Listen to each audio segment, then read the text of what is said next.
Hi, this is Bill Cates, and welcome to the Referral Results blog. In today's blog, I want to talk a little bit about how to get referrals from centers of influence. You know, in every industry, the financial services industry, every industry has what Ivan Misner calls contact spheres.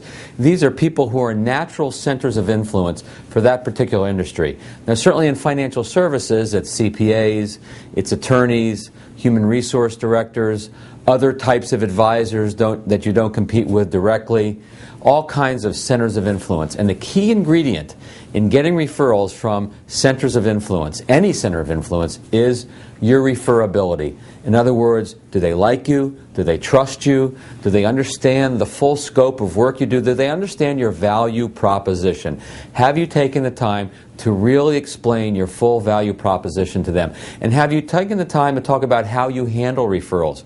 If they identify someone who's a good prospect for your business, do they know exactly how to connect them with you?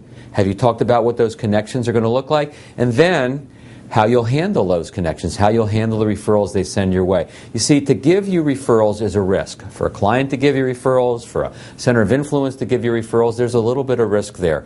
What you need to do is minimize that risk. You minimize the risk by putting confidence into the equation, meaning they feel confident about who you are, the work you do, how you handle people, how you'll handle referrals. And this doesn't usually happen in one conversation. This doesn't usually happen in one sitting, going to lunch or breakfast or having a meeting. This usually takes time to develop this sort of relationship where they really feel fully comfortable giving referrals. One of the things you might say to a center of influence, a potential center of influence, is, am I referable in your eyes? Is there anything else you need to know about me, my team, the work I do, to help you feel comfortable referring people to me? So, big mistake people make is taking all of this for granted.